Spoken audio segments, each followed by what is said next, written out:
tema 4, que es sobre los contenidos curriculares, y en primer lugar vamos a trabajar sobre lo que son las conductas motrices. Aquí en esta diapositiva podemos ver la clasificación del profesor Pedro Pablo Berrueso. Como ven, diferencia tres grandes categorías, unas categorías que serían las conductas neuromotrices, que son las primeras que vamos a ver, otras que serían las perceptivas motrices y en tercer lugar las conductas motrices. Todo ello conformarían lo que también se ha denominado el esquema corporal. Bien, vamos a ir paso a paso para ver cada una de ellas. Lo dicho, el esquema corporal no es una conducta motriz propiamente dicha, sino es la globalidad de todas ellas que nos permiten reconocer pues, cómo es nuestro cuerpo, cuáles son las partes corporales que tenemos y además cuál es la función que tenemos o que representamos con respecto a cada una de ellas. Aquí pueden ver varias definiciones. Entre ellas una de las más conocidas es la de Lewulch, que viene a decir pues lo que acabamos de comentar, es decir, cómo somos capaces a través del esquema corporal de identificar las partes de nuestro cuerpo y también cómo nos relacionamos con nuestro cuerpo con respecto al espacio, cuáles son las posibilidades que nos dan nuestras partes corporales. En fin, es un concepto, por decirlo de alguna manera, pues psicológico en el que construimos una idea de nosotros mismos. Bien, pues vamos a comenzar entonces a partir de la clasificación de Berrueso con las conductas neuromotrices. Como ven, las conductas neuromotrices son cuatro. Por un lado tendríamos la tonicidad, por otro lado tendríamos el equilibrio y la postura que vienen a estar muy asociadas y en tercer o cuarto lugar, según se mire, es la lateralidad. ¿Por qué se denominan neuromotrices? Porque son unas conductas que dependen mucho del sistema neurológico, del sistema nervioso, más que el resto de las que veremos. Por eso se las han denominado neuromotrices. Bueno, pues comenzamos entonces con el concepto de tonicidad. Como pueden ver, la tonicidad es el estado de tensión en el que está un músculo. No es otra cosa, sino si el músculo está en estado de reposo, suele estar un poquito más blandito, o si el músculo está en movimiento, que tiene un tono un poco más grave, más fuerte. Con respecto a los tipos de tono, pues podemos encontrar tres. Un tono de reposo, que es cuando estamos en el descanso, que el músculo y el cuerpo está más relajado. Un tono postural, que es el que nos permite activar los músculos para mantener una postura. Y un tono sobre la acción, que es cuando ya los músculos se activan para generar movimiento. Y en fin, ¿cómo podemos trabajar la tonicidad en la escuela? Pues a través de tres grandes categorías. Una sería la actitud corporal. También podemos trabajar el tono a través de la relajación y con respecto a las percepciones también podemos trabajar, pues bueno, ver un poco las sensaciones que vamos teniendo a través del cuerpo. Vamos a pasar un poquito a profundizar tanto en la relajación como en la respiración, que son dos aspectos clave para trabajar el tono. Bien, con respecto a la relajación, pues todos sabemos que se trata de una forma de reposo, una forma en la que nuestro tono muscular pues se relaja un poquito y queda más liviano. Bien, con respecto a la relajación podemos decir que hay una relajación corporal, referida al cuerpo, por supuesto, y una relajación mental, donde podemos decir que nuestros pensamientos están un poco más suavizados. Hay dos tipos de métodos de relajación que se trabajan en la escuela, que serían el de Schulz. Está basado sobre todo en identificar sensaciones de tranquilidad, de relajación, de pues, si está el cuerpo un poquillo con más calor o más frío, etcétera.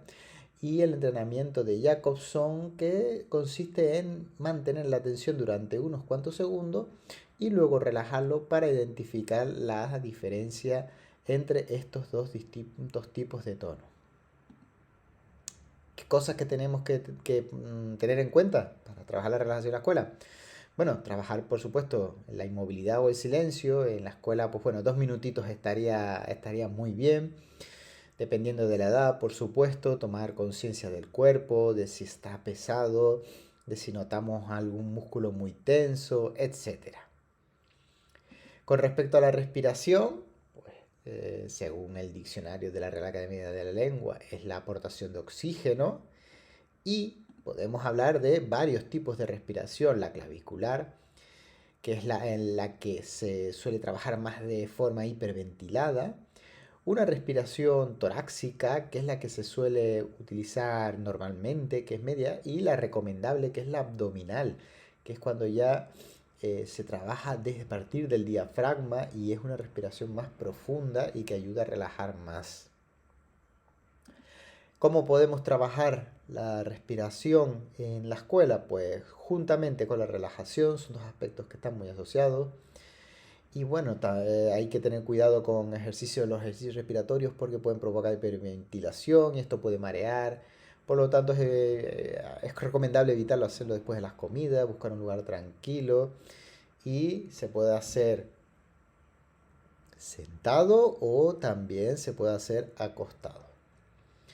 Bueno, ya hemos visto entonces la primera conducta motriz, que era el tono. Ahora vamos a pasar a ver el equilibrio.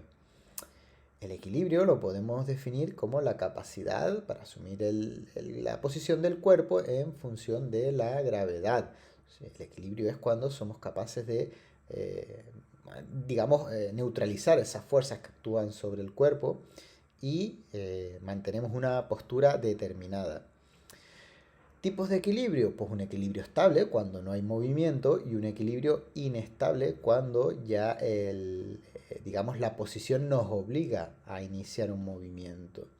Un equilibrio estático cuando estamos de manera parada y un equilibrio dinámico que es un equilibrio donde vamos reposicionando el movimiento del cuerpo.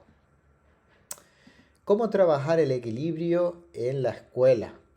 Hay dos formas. De una manera hacer el equilibrio estático a través de mantenimiento sobre todo de posturas y el equilibrio dinámico pues trabajando siempre con desplazamiento. Bien, pasamos entonces a la última de las conductas motrices, neuromotrices, que es la lateralidad. ¿Y qué es la lateralidad? Pues no es otra cosa que el dominio funcional de un cuerpo sobre otro. Generalmente se suele hablar de zurdos o diestros. Y eso va a depender también de la dominancia del hemisferio cerebral. Los diestros tienen dominancia cerebral de su parte izquierda y los zurdos tienen la dominancia cerebral de la parte diestra. Tipo de lateralidad, pues casi todo el mundo, fíjense que el 80% son diestros, luego hay una lateralidad cruzada, significa que puede ser diestro de piernas y zurdo de mano o viceversa, los zurdos completos, que son los que tienen tanto la preferencia en la mano como en el pie, y los ambidiestros, que son los que pueden pues, manejar tanto la zurda como la diestra, de igual manera, con igual competencia. ¿Cómo trabajar la lateralidad? Pues bueno, sobre todo a través de manipulaciones, trabajar con distintos objetos e identificar pues con cuál nos sentimos mejor, si es con la izquierda o si es con la derecha y así poder ver pues qué tipo de lateralidad tenemos e ir trabajando las dos lateralidades, puesto que es importante no solo trabajar la mano dominante o el pie dominante, sino también trabajar la parte que no dominante. Bueno, pues con esto hemos acabado el tema, o mejor dicho, el apartado de las conductas neuromotrices, que es la primera de las tres de la clasificación de conductas motrices de Pedro Pablo Berrueso.